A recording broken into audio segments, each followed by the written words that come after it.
Bom dia, senhoras e senhores. Peço a atenção de todos para darmos início às atividades de hoje.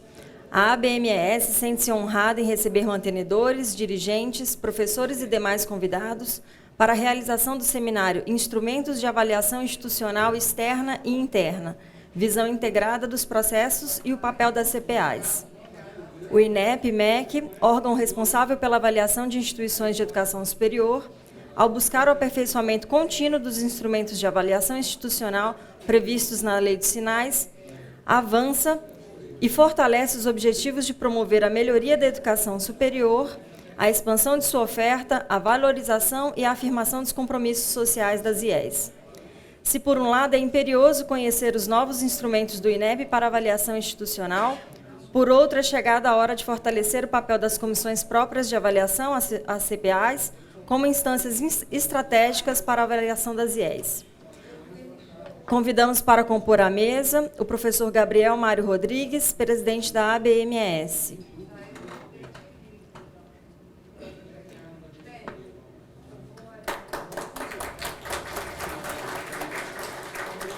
Convidamos também os expositores Cláudia Manfini Gribowski, diretora de Avaliação da Educação Superior do INEP, que falará sobre os instrumentos de avaliação externa e autoavaliação, visão integrada dos processos e o papel das CPAs.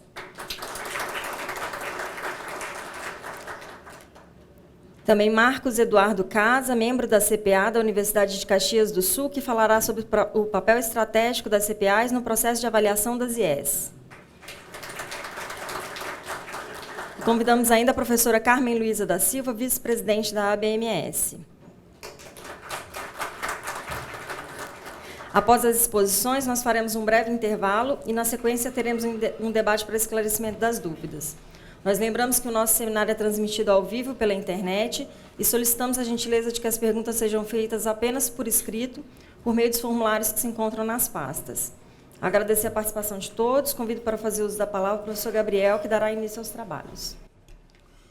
Bom dia para todos. Satisfação de ter vocês mais uma vez aqui na ABMES e na oportunidade que nós vamos discutir os CPAs como instrumento de avaliação institucional. Para que o nosso horário possa ser cumprido, eu convido imediatamente a professora Cláudia Gribowski para a sua exposição. A professora Cláudia possui graduação em Pedagogia e mestrado em Engenharia de Produção na área de Qualidade de Gestão Escolar. É diretora da Avaliação da Educação Superior do INEP-MEC. Atuou na Comissão Especial de Julgamento das Justificativas de Ausência de Estudantes ao ENAD, organizou o ciclo de seminários regionais e coordena a pesquisa do estudo qualitativo dos sinais.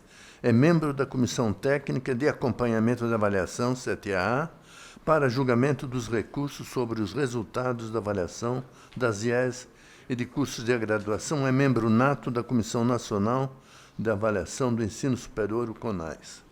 Professora, tem 40 minutos para a sua exposição.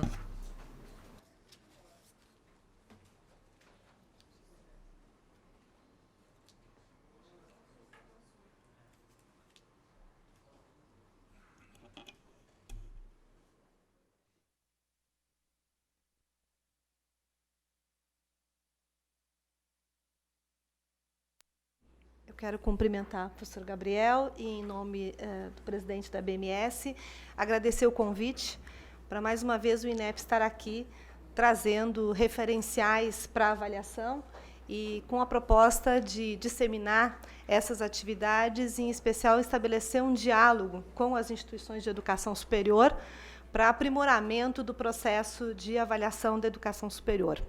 O INEP, como responsável pela implementação da avaliação, tem estabelecido no seu trabalho essa permanente construção e reflexão sobre os instrumentos de avaliação. E esse é um momento de bastante alegria, né, poder compartilhar um instrumento de avaliação institucional que está prestes a ser homologado pelo senhor ministro da Educação, mas que, na sua construção, ele teve espaços em audiências públicas de discussão com toda a comunidade acadêmica. Então, nós entendemos que é um instrumento que parte de um princípio de construção coletiva e que precisa agora ser entendido pelos seus avanços e pela sua reestruturação. Nós, no momento em que estabelecemos esse instrumento, nós entendemos que também houve uma mudança de concepção do processo de avaliação e que traz a discussão da avaliação interna também para o âmbito da avaliação externa, porque são processos que precisam estar em consonância. De nada adianta termos a previsão de um processo de avaliação interna, um processo de avaliação externa, se esses não se comunicarem no intuito de promover realmente as melhorias, de ser um indutor de qualidade. Então, essa fala, ela traz essa discussão do instrumento de avaliação institucional externa e essa visão integrada, então, que deve ocorrer a partir dos processos de avaliação que acontecem nas comissões próprias de avaliação de cada instituição de educação superior. Eu começo de uma forma assim, mais teórica, mas acho que é importante a gente reconhecer que os indicadores de qualidade que são aqueles que vão nos mostrar os caminhos de melhoria. Então, para que serve, um indicador de qualidade? Eles são parâmetros quantificados, parâmetros tanto quantificados ou qualitativos, que servem para detalhar os objetivos que estão sendo colocados em uma proposta. Então, aqui entendemos o instrumento de avaliação institucional como a possibilidade de avaliar os objetivos, a meta, a missão da instituição de educação superior e que, de uma forma bastante autônoma, é a própria instituição que constrói o seu projeto pedagógico, o seu plano de desenvolvimento institucional. Então, deve ter uma ênfase de medida, no sentido de medida, e balizamento dos processos na construção da realidade, mesmo de elaborações, de investigações avaliativas. Então, também tem o propósito de que a própria instituição possa refletir sobre esses resultados, os indicadores, no seu processo de construção do plano de desenvolvimento institucional. E são especificações que vão medir o alcance desses objetivos. Portanto, eles são também importantes instrumentos de gestão. Se uma avaliação ela não for utilizada como um instrumento de gestão, ela pouco vai influenciar na melhoria da instituição. Então, nós precisamos entender que o instrumento de avaliação institucional, com este propósito, ele deve servir de reflexão no âmbito da instituição, com todos os docentes, com os discentes, com toda a comunidade acadêmica, para realmente propor uma proposta que inove em termos de resultados desta avaliação. Assim, ele precisa ter condições. Quais são as condições para que possam ser utilizados esses indicadores de qualidade? Eles precisam ter uma produção histórica. E eu trago esse dado porque é relevante a gente entender hoje os resultados da avaliação dos sinais nesse âmbito da evolução histórica. Ou seja, nós temos já 10 anos de Sistema Nacional de Avaliação da Educação Superior. Então, ao refletir sobre um resultado de avaliação, um relatório, devemos também nos debruçar sobre os anteriores e o que mudou em relação ao anterior. Não só olhar pontualmente o atual, porque há bem pouco tempo nós não tínhamos outra possibilidade senão olhar o que tinha de atual. Mas agora é possível comparar o que foi feito em termos de gestão que possibilitou esse novo alcance de resultado. Então, é preciso também que sejam produzidos com regularidade. E o ciclo avaliativo dos sinais, ele entende exatamente isso, a regularidade das avaliações. A cada 3 anos, todos os cursos são avaliados. A cada 5 anos, as instituições devem ser recredenciadas, ou 10 anos, a depender do seu estado de autonomia. Então, é preciso entender que a avaliação, quando ela ocorre, ela permite também essa regularidade, a comparabilidade e a possibilidade de avançar com o que foi de positivo, ou mesmo aquilo que não deu certo e que deve ser melhorado. E deve ser pactuado, ou seja, um grupo, instituições, que utiliza para poder também estabelecer a comparabilidade em âmbito nacional e internacional. Então, nós temos aí um instrumento de avaliação que eu entendo que hoje ele é pactuado com a comunidade acadêmica. É um instrumento que, se nós compararmos os indicadores e a possibilidade do INEP com análises técnicas, é realmente poder comparar por região, comparar nacionalmente, comparar por organização acadêmica e dar realmente o devido a intenção de analisar também essa diversidade regional. E com um instrumento organizado, com indicadores e não no uso específico do instrumento todo, mas alguns indicadores podem ser acompanhados individualmente e ter a capacidade de analisar categoria administrativa, organização acadêmica, em que pese ser um único instrumento. E que estejam disponíveis de forma pública, né? O caráter público desses instrumentos, o conhecimento dele por parte do avaliador e do avaliado engrandece o processo. Quer dizer, nós sabemos o que estamos sendo avaliados, né? Sabe-se o que vai ser exigido numa avaliação, o que vai ser observado. Então, com isso, há tempo de uma preparação, inclusive, com a indução de um processo que venha ao alcance do padrão mínimo de qualidade. Como eleger esses indicadores, né? Seriam tantos. A gente pode olhar para o instrumento e dizer, mas está faltando este ou aquele item a ser avaliado, ou este não precisaria. Para eleger os indicadores, também tem que ter uma clareza da concepção e os diferentes níveis de facilidade ou de complexidade. Então, nós temos ainda, né, quando a gente reporta o instrumento de curso, vejam que a gente tem indicadores específicos para determinadas áreas. E no instrumento institucional não vai ser diferente. Vai ter indicadores específicos de educação à distância, indicadores específicos para aquela instituição que oferta somente o curso presencial. Então, o instrumento precisa ter essa flexibilidade para alcançar os diferentes níveis, né, de complexidade que existe em uma determinada instituição de educação superior. E eles existem também para adequar os objetivos, as metas, a missão, possibilitando ao gestor acompanhar o processo. Então, também ao gestor cabe esse olhar. Esses indicadores, eles são suficientes para que eu possa acompanhar o processo? Eu digo isso porque o que nós estamos apresentando, com certeza, não é um trabalho que vai acabar aqui, ou dizer, está pronto. Nunca vai estar pronto. Um trabalho como esse, ele não vai estar concluso, porque a sociedade ela é muito dinâmica. E nós podemos estar nos reunindo aqui no próximo ano ou nos próximos meses, entendendo que tem um indicador que precisa ser alterado, ou mesmo um novo indicador que precisa ser incorporado a esse instrumento para atender às nossas necessidades. E eles também servem para assinalar tendências, né? Como sinalizador, os indicadores são instrumentos. Então, eles sinalizam o caminho, né, e a situação atual de cada instituição. Mas, olhando desse ponto de vista quantitativo e qualitativo, tem alguns que são tangíveis e outros que são intangíveis.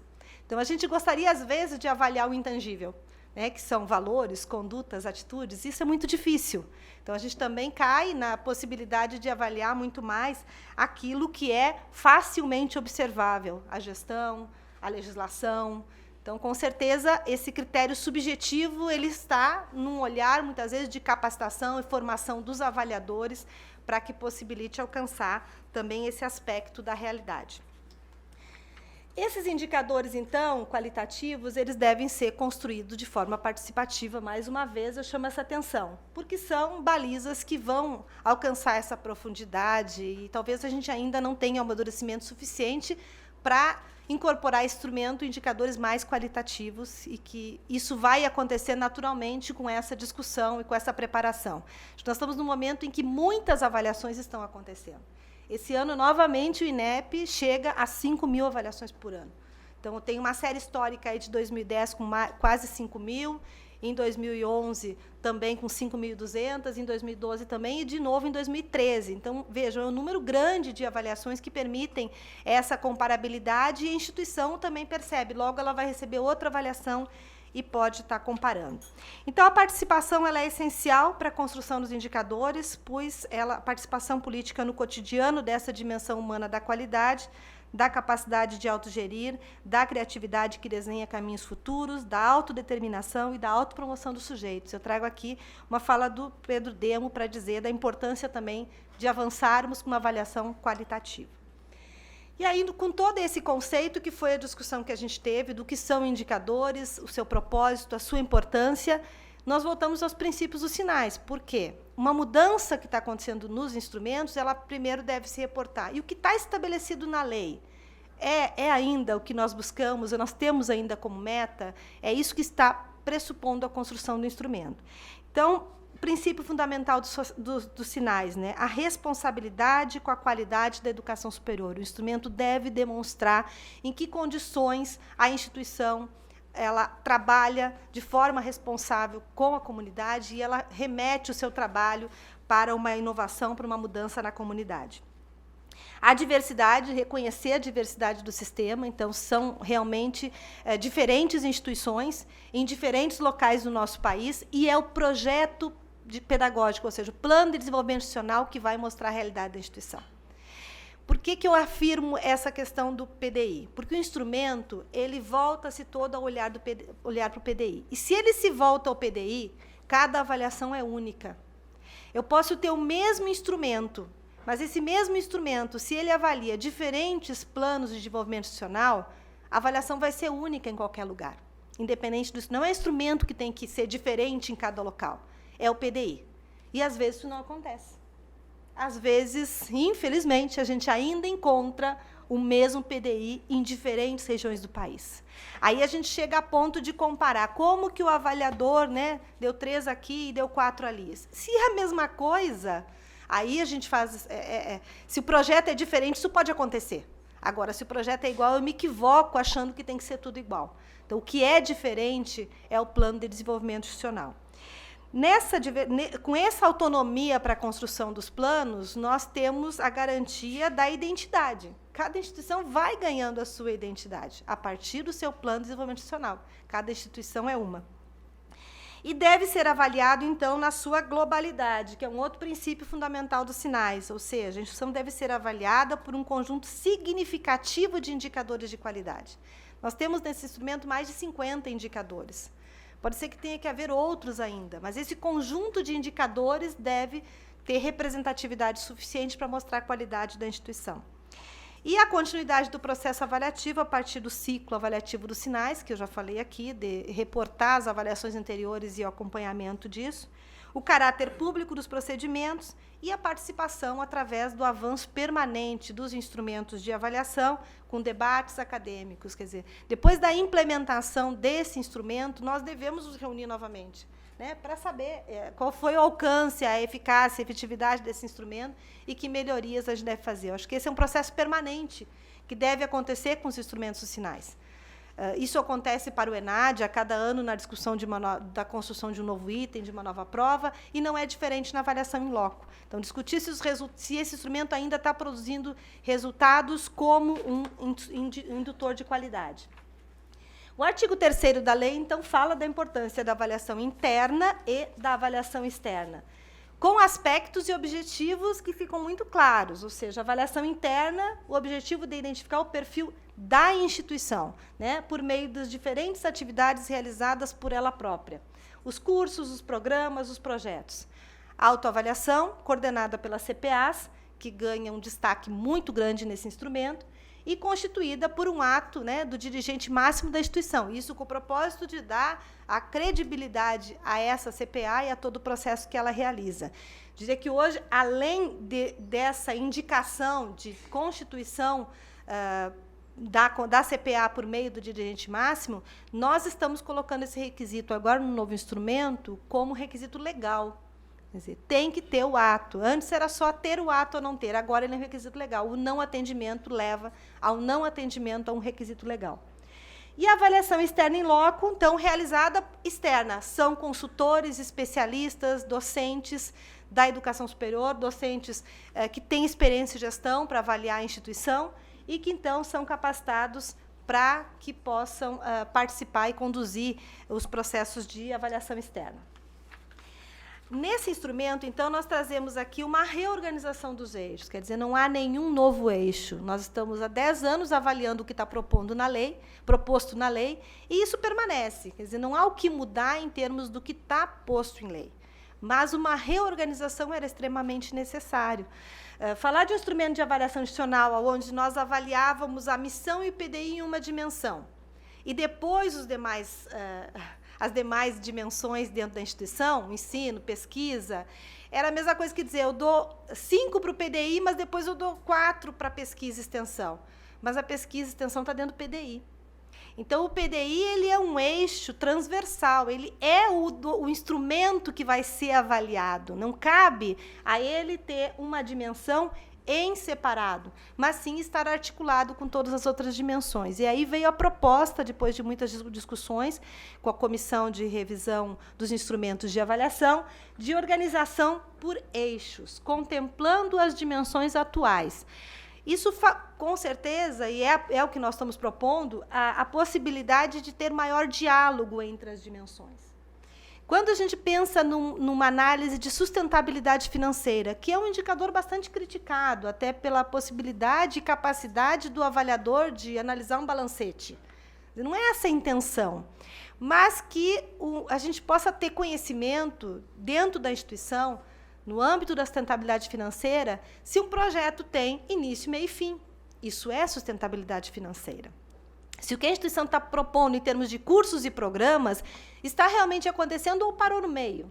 Então, poder dialogar essas ações da instituição, os eixos, então, possibilitariam isso. Então, nós temos ali as mesmas 10 dimensões dos sinais e, em termos de eixo, uma reorganização. O eixo 1 trabalharia a proposta de avaliar o planejamento e avaliação institucional. Então, aqui atende as dimensões, a dimensão 8, que era o planejamento, já estabelecido na dimensão dos sinais, e inclui o relato institucional. Então, esta é a grande inovação.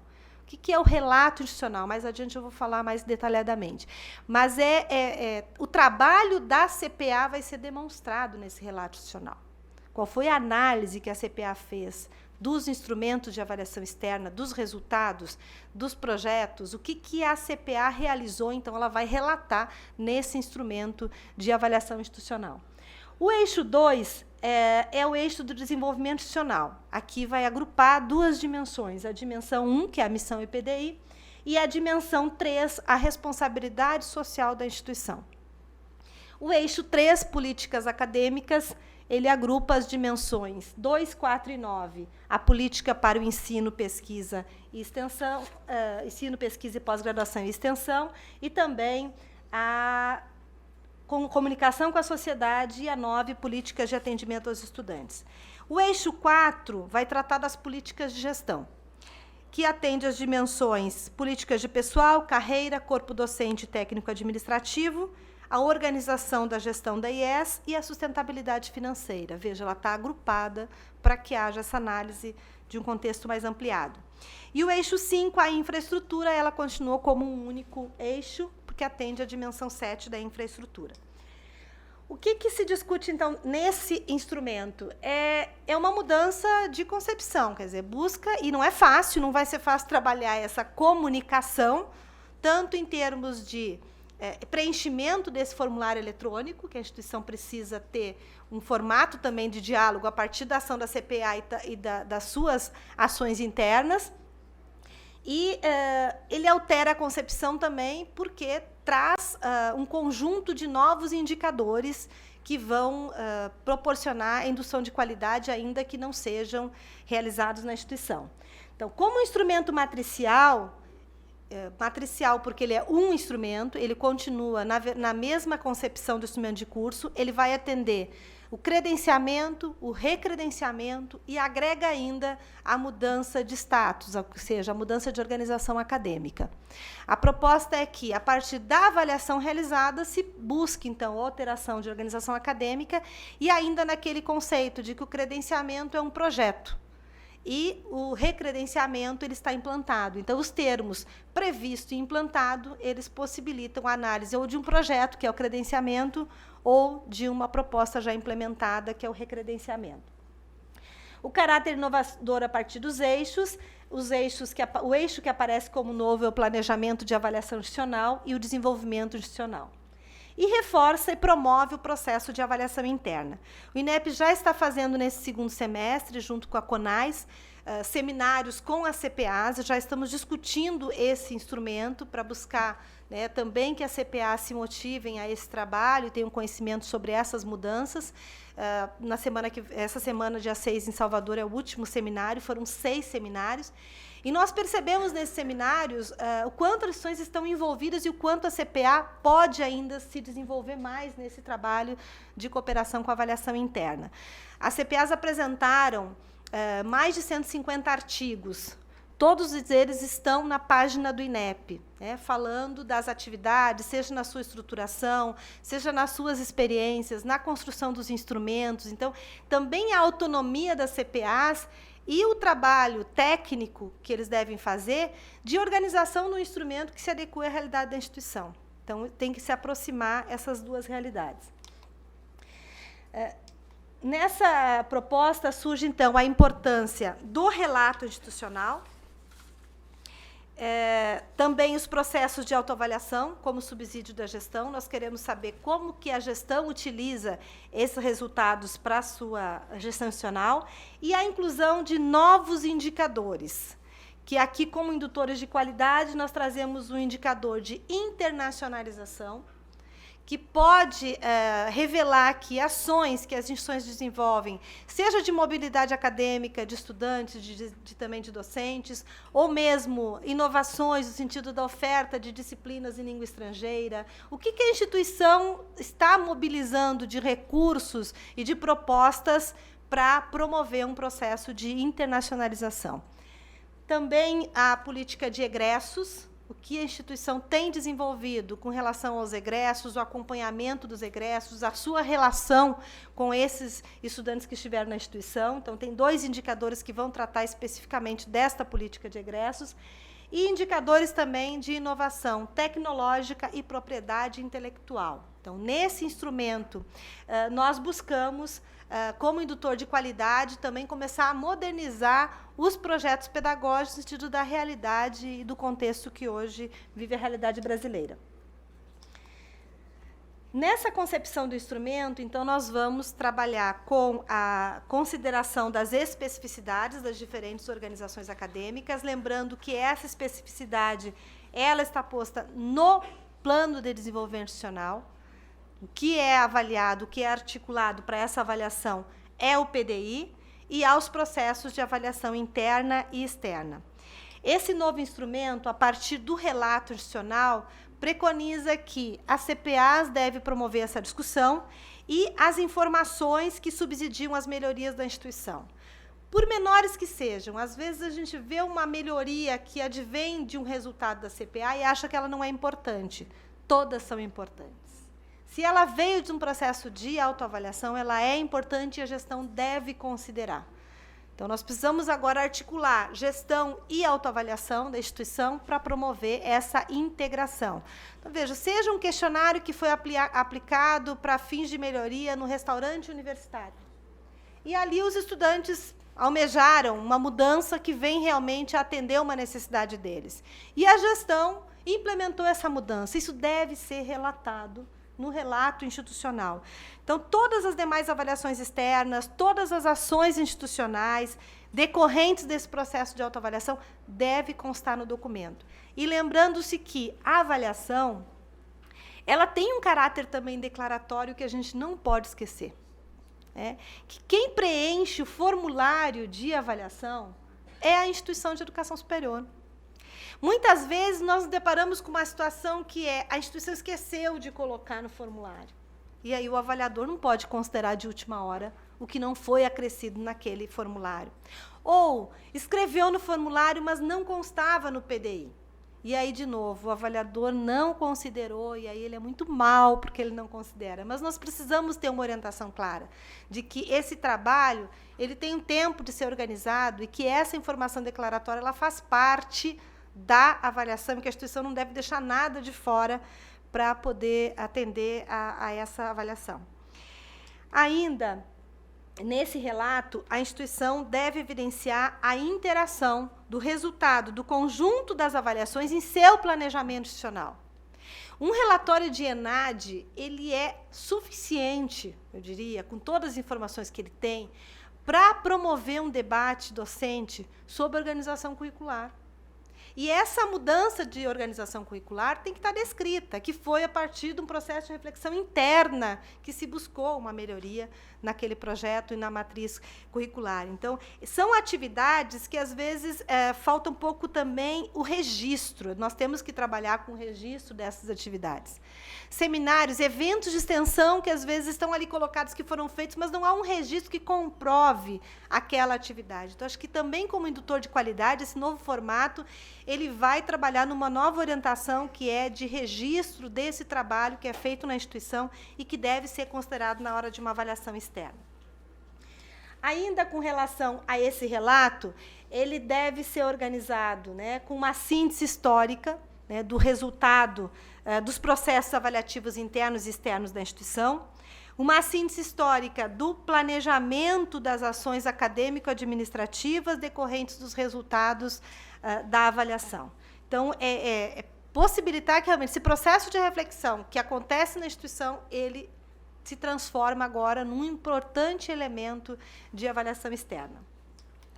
Agora, com relação aos indicadores, eu trago um pouquinho do que está colocado, alguns já devem ter acessado, também está na nossa página do INEP esse instrumento, porque ele foi utilizado para fins das audiências públicas, então tem ainda o acesso na nossa página, não como finalizado, mas como a forma de consulta. E, com relação ao eixo 1, traz muitos indicadores que são específicos desse trabalho da autoavaliação. Então, vejam, o indicador 1.1, ele vai tratar diretamente da evolução institucional a partir dos processos de planejamento e avaliação institucional. Uma autoavaliação também é planejada, né? Como foi o planejamento institucional, o planejamento de autoavaliação, o planejamento da instituição, isso vai ter que estar refletido a partir desta análise nesse indicador. O indicador 1.2, ainda no eixo 1, ele vai tratar do projeto, né, e o processo de autoavaliação institucional. Quer dizer, quando o projeto de autoavaliação está implantado e atende de maneira suficiente às necessidades institucionais como instrumento de gestão. Porque isso também pode ocorrer. Você pode fazer um planejamento de autoavaliação totalmente desconectado com a proposta de gestão. Aí não vai servir mesmo. Então, as duas coisas têm que estar muito juntas. Eu preparar um planejamento de autoavaliação que atenda à necessidade da gestão, é pensar qual é o planejamento da gestão. Então, tem que estar em consonância para que ele possa ser utilizado depois. Ainda o indicador... eu não passei aqui. O indicador 1.3 da autoavaliação institucional, a participação da comunidade acadêmica. Esse ponto nós temos discutido muito nos seminários ACPAs com os representantes. O que é essa participação da comunidade acadêmica, né? Ali pede um representante da sociedade civil organizada. E a maior queixa esse representante da sociedade civil não aparece, ele não vem. Por que ele está ali? Se nós temos, enquanto instituição, uma responsabilidade social, nós também precisamos ter o olhar desse representante da sociedade civil para nos dizer como está a nossa atuação. Então, talvez a implementação de algumas estratégias, né? Essas reuniões agendadas de acordo com a agenda deste representante, porque às vezes a gente faz a nossa agenda e a agenda do representante da sociedade ela é impossível, inviável, naquele momento letivo, diário, que está organizado pela instituição. Então, em algumas, se não em todas, algumas devem realmente requerer a participação desse membro externo. Talvez a participação dele não seja a mesma daqueles atores da instituição. Também ele não vai pensar todos os detalhes do instrumento, mas a opinião sobre aquele instrumento é importante. Então, viabilizar formas de que esse representante realmente participe. Nós temos até percebido algumas dificuldades de interpretação do conceito do que é o representante da sociedade civil organizada. Quer dizer, não é alguém da comunidade apenas, mas ele tem que ser representante de um conselho, de uma associação. Representante quer dizer alguém que tenha realmente um papel de liderança dentro da comunidade acadêmica, da comunidade civil, né, daquele projeto acadêmico. Com relação ao indicador 1.5, nós temos, então, ainda tem 1.4 que eu não passei, a autoavaliação institucional e avaliações externas, que é análise e divulgação dos resultados. Em que medida a instituição utiliza os resultados da avaliação interna, dissemina, discute. Porque se é só para a CPA ou só para um protocolo formal de entregar o INEP todo dia 31 de março, também de nada vai adiantar. Então, será avaliado, né, em que medida essa divulgação de resultados ela acontece, se há uma articulação, se há uma reflexão desses resultados da avaliação interna na instituição. O 1.5, ainda no eixo 1, vai trazer a análise da elaboração do relatório de autoavaliação. Você deve lembrar que o INEP fez um estudo em 2011 do ciclo avaliativo dos sinais, onde nós analisamos alguns relatórios de autoavaliação e estabelecemos algumas dimensões de análise, que era se esse relatório ele continha informações, se além das informações tinha uma análise, se além da análise tinha uma reflexão e se além da reflexão tinha uma proposição de ações. Naquele estudo, em 2011, nós identificamos que só 12% das instituições alcançavam o patamar de proposição de ações. E essa realidade parece que ela não mudou muito com agora o que a gente fez de novo com os últimos relatórios que foram apresentados. Vai desde o formato, que o formato há uma orientação pela CONAS, e essa orientação está sendo revista agora à luz desse novo instrumento, e que não é claro que não sequer um modelo que diga exatamente qual é o formato. Mas um formato razoável que permita, com objetividade, simplicidade, as informações necessárias nesse relatório. Tem relatório de 600 páginas. Tem relatório de 2 páginas.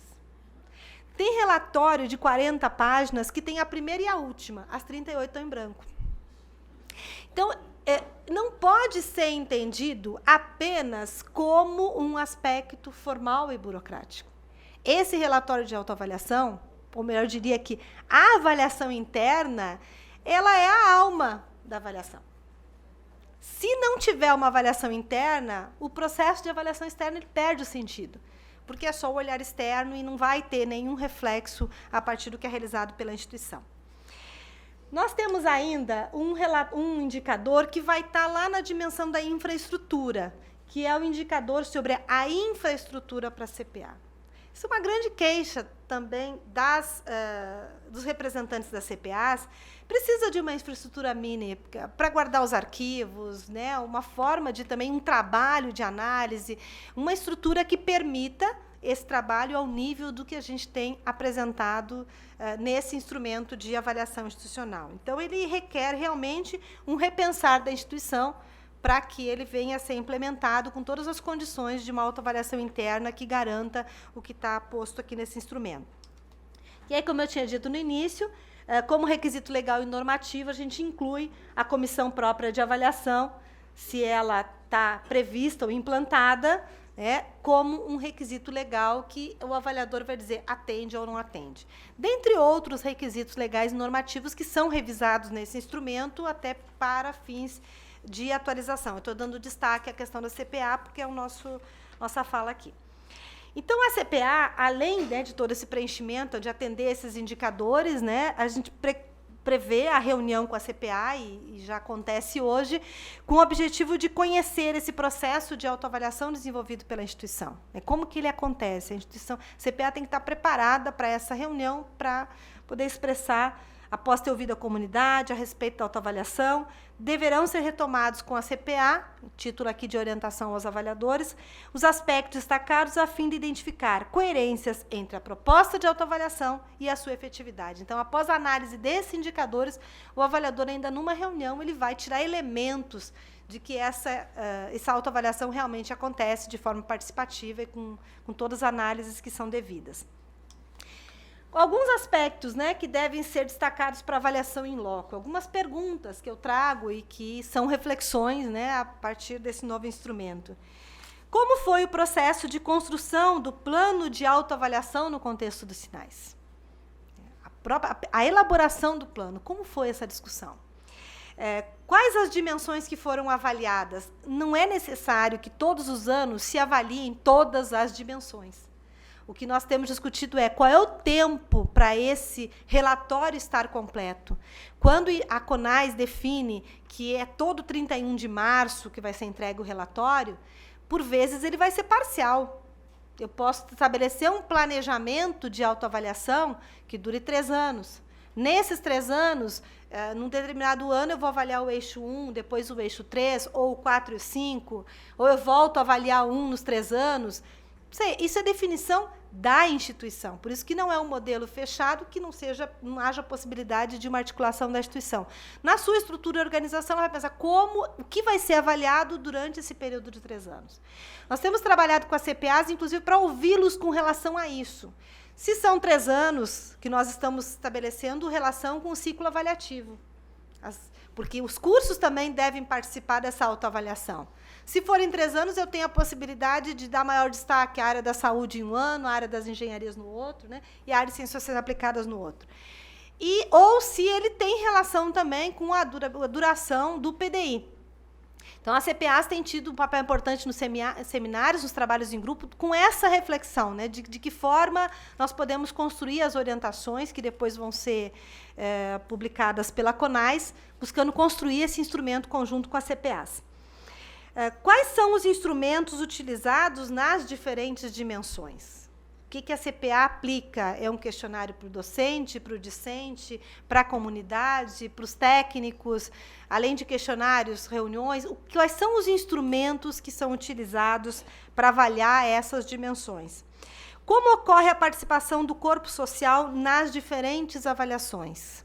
Então, alguns são específicos de um determinado eixo, mas deve ser estabelecido também em cada instrumento qual é o alcance do instrumento na avaliação. Como são divulgados os resultados, como são utilizados os resultados da autoavaliação no planejamento da instituição, como a CPA promove a articulação da autoavaliação com a avaliação externa, a quem é devida a discussão desses resultados da avaliação externa, seja do ENAD, seja da avaliação em loco, seja dos indicadores de qualidade, como que é feita essa articulação. Então, essa discussão hoje ela está passando por uma construção junto com as CPAs, porque, de novo, aí é a forma do nosso planejamento de sempre ouvir a instituição na hora dessas orientações. Pensando ainda no conjunto do instrumento, nós temos, então, que, como uma análise dos indicadores, também um olhar sobre a construção do indicador para a avaliação de um único objeto de análise. Isso é uma questão fundamental, porque os instrumentos anteriores, às vezes, eles deixavam para o avaliador decidir qual é o resultado quando um objeto de análise tinha 5 ou tinha 13. Então, era difícil para mensurar qual seria o resultado. Então, nós tomamos o cuidado para que, embora aumentasse o número de indicadores, porque não é o número de indicadores nesse momento importante, já que é um sistema eletrônico e que tem facilidade para a utilização, mas que, se eu tivesse que desmembrar um indicador em 3 indicadores, era melhor ser desmembrado, mas com um único objeto de análise, do que condensar em um indicador 3 objetos de análise, o que dificulta e torna mais subjetiva essa análise pelo avaliador e também para a instituição na hora do seu preenchimento. O recurso não se aplica, de novo, ele aparece no instrumento de avaliação institucional, né, com a possibilidade de analisar também o nível de exigência e a diversidade do que está se avaliando. Então, para diferenciar indicadores específicos de educação à distância e presencial, para integrar relatórios de indicadores específicos, no caso de curso, licenciaturas, medicina e direito, e também no caso do institucional, organização acadêmica, o não se aplica, nos possibilita olhar para um projeto de faculdade, olhar para um projeto de centro universitário e um projeto de universidade de acordo com o PDI que está ali estabelecido. Então, ele também é utilizado nesse formato de instrumento. Os conceitos das dimensões, então, sempre que a comissão de avaliadores é que vai optar por não avaliar um indicador através do critério não se aplica. Mas há uma inovação importante, que é a justificativa pelo avaliador. Todos os indicadores que são analisados, eles seguem com uma justificativa do porquê foi atribuído aquele conceito. Então, é um trabalho para que o avaliador possa perceber quais são as evidências que justificam aquele conceito. E, de certa forma, ele atende a uma angústia que vinha sempre pelas instituições, o avaliador não me fala nada. Ele vem aqui, mas ele não diz nada. Então, quando ele justifica o conceito, ele, ao mesmo tempo, está dando um feedback para a instituição, do que foi percebido, por que ele deu aquele conceito, quais são as evidências que ele encontrou. Então, foi a forma que a gente percebeu também de uma maior sintonia, maior sinergia entre o avaliador e a instituição na hora em que ele coloca as evidências e o justifica o porquê que ele atribuiu aquele conceito. O conceito institucional, então, ele é calculado pelo sistema EMEC. Então, também nós aqui atribuímos uma situação que às vezes acontecia, que era de arredondamentos. Então, se coloca o não se aplica, o que tinha de valor aquele indicador, ele é redistribuído para os demais, sem nenhum prejuízo para a análise daquele projeto. E mesmo o arredondamento nas dimensões, ele ocorre só no final. Porque quando o arredondamento acontecia nas dimensões, às vezes você levava um conceito em razão do arredondamento, ou mesmo poderia reduzir. Então, a cada dimensão tem um conceito específico e depois o arredondamento. Temos trabalhado também para que o EMEC nos ajude, no sentido de que fique o registro de cada indicador. Atualmente, e nós já tentamos fazer isso, para nós foi muito difícil, quando a gente percebeu que o instrumento de avaliação adicional, embora pelo avaliador ele atribua um conceito a cada indicador, nós não temos a memória disso, porque o sistema ele não registra o que atribuiu por indicador, nós só temos a dimensão. Então, é importante também a gente comparar o indicador. Então, nós agora temos, né, nessa construção do sistema, a atribuição do que foi dado pelo avaliador em cada indicador, com o registro, para que essa análise possa acontecer mais detalhadamente, produzindo insumos também para a nossa discussão de novas propostas. Bom, tudo isso é dentro desse contexto, eu trago pequenos dados aqui que vocês já conhecem, mas a nossa proposta é que esse instrumento e as facilidades, a forma como o INEP tem trabalhado agilmente com as avaliações, a gente alcance realmente uma regularidade no processo de avaliação. Quer dizer, nós temos 2.416 instituições de educação superior. Depois eu vou mostrar o gráfico de avaliações realizadas. Há ainda um voluntarismo na hora do pedido de avaliação e que impede uma análise sistêmica, ou seja, eu tenho instituições que têm 2 avaliações para serem comparadas e tem instituição que tem uma só, porque ou o processo demorou muito, né, ou no seu trâmite, ou mesmo ele entrou com pedido depois, e aí a gente não tem muito como analisar o fluxo e esse histórico que a gente está chamando a atenção pela sua importância. Com relação a cursos também, são 31.866 cursos de graduação, que a gente alcança muito bem por meio da avaliação do ENAD, mas a avaliação em loco, ela, pelo número de cursos hoje que também não participam do ENAD, é um desafio manter a regularidade desse ciclo avaliativo, e nós temos que lutar por isso. Ainda há muito o que fazer para a gente garantir que, nos 3 anos, todos sejam avaliados e a gente possa fazer as comparações históricas que eu chamo a atenção aqui.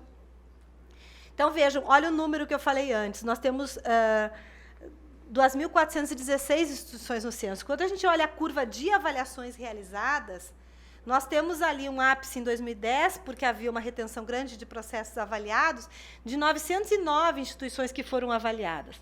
Depois, em 2011, 539, em 2012, 243, em 2013, esse número volta a ser 800.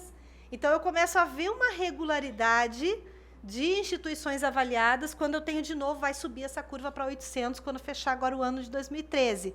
Mas, ainda assim, esse acompanhamento, a gente percebe instituições que não entraram com os pedidos e, por isso, dificulta essa análise. Com relação a cursos, também a curva mostra, né, que o número de cursos avaliados ele começa, né, a ter um valor igual, com mais de 5.000 avaliações em 2013 também. Então, a gente começa a ajustar o ciclo avaliativo, que é o que a gente quer para poder fazer as análises que todo esse instrumento vai possibilitar. Aqui o número de cursos avaliados pelo ENAD. Nesse ano foi também 7.000, mas a corzinha representa as áreas dos cursos avaliados, né? Então, em 2004 é o azul, 7 e 10, que é a saúde. Em 2005, 8 e 11 são as licenciaturas em engenharias, e em 2009 e 12 são as ciências sociais e aplicadas.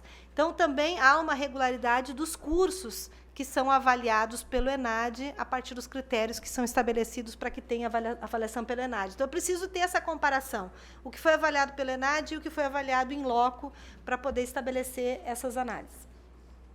Com relação aos estudantes, a gente tem uma curva diferente, até pela dinâmica desse processo que foi se modificando. Primeiro era amostral, depois ingressantes e concluintes, universal, e agora a gente volta a ter só o concluinte. Então, o número ele não representa, mas ele mostra a política, né, como ela vai se organizando, e esse número ele vai se adequando. Aqui é importante mostrar, porque hoje a evolução da titulação dos docentes, ela mostra a importância da indução de qualidade por meio da avaliação. Vejam que nós temos aqui um número de professores que hoje têm mestrado e doutorado que cresce sensivelmente a partir das políticas que se exige, né, a partir da avaliação, essa titulação. E fica estabelecida, ou até cai a curva de docentes que tinham só graduação atuando na educação superior. O nível de especialização se mantém e cresce muito sensivelmente o mestrado e o doutorado. Com relação ao regime de trabalho, não é diferente. Vejam a queda sensível com relação à incorporação de docentes horistas e parcial e o crescimento do regime integral. Então, é um importante instrumento. A avaliação, ela é um importante instrumento de indução de políticas. Se a gente ter um indicador como a demonstração das necessidades de fomento a políticas e também indução de qualidade, é o que a gente espera que esses instrumentos nos deem. Quanto mais informações, melhor, para, em conjunto, a gente melhorar a qualidade da educação superior brasileira. Eu agradeço pela oportunidade e depois, no debate, nós vamos ter mais tempo para conversar.